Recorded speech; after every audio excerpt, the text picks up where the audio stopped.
আজ তো চতুর্থী আর আজকের আমাদের হঠাৎই প্ল্যান হলো রাতের বেলায় যে আশেপাশে ঠাকুরগুলো একটু দেখে আসা যাক, বিকজ কাল থেকে আমাদের ছুটি পড়ে যাচ্ছে কলেজে, তাই আমরা বাড়ি চলে আসবো আর আমাদের আশেপাশের এই সাইডে ঠাকুরগুলো দেখাও হবে না এই বছর। তো এইসব ভাবনা চিন্তা করে তো তাড়াহুড়ো করে ক্যাব বুক করে দিলাম আর পৌঁছে গেলাম নিউ টাউন সার্বজনীনের দুর্গা মাকে দেখতে। আর এখানকার থিমটা তো এক কথায় যাকে বলতে হয় খুবই সুন্দর হয়েছে। আর এখানে তো এসেই দেখলাম একটা বড় মেলা বসেছে, সেখানে অনেক ভালো ভালো খাবারের দোকান, তাই দেখে তো লোভ না সামলাতে পেরে ফার্স্টে অর্ডার করলাম chicken Korean corn dog. Basically আজকের আমরা খেতেই এসেছি, সেরকম কোনো ঠাকুর দেখার আজকের প্ল্যান একদমই নেই আমাদের।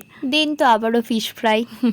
অ্যাকচুয়ালি আজকের ব্যাপারটা হলো বেকার বেকার ঘরে কেন বসে থাকবো, তাই একটু বেরোই। আর আমি যেখানে থাকি সেখান থেকে তো নিউ টাউন খুবই কাছে, আর ক্যাব করে নিলে তো 10 মিনিট খুব জোর হয়তো লাগে। আর আগেও অনেকের মুখে শুনেছিলাম নিউ টাউনের ঠাকুরটা নাকি খুবই সুন্দর হয়েছে, তাই তাড়াহুড়ো করে ফটফট রেডি হয়ে বেরিয়ে পড়েছি। অ্যান্ড ফেরার পথে নর্থেরও দু একটা ঠাকুর দর্শন করে নিলাম। এমনিতে আজ একটু ঘরে ফেরার তাড়াই আছে, তাই এই কটা ঠাকুর দেখে আমরা আমাদের চতুর্থীটা এনজয় করলাম।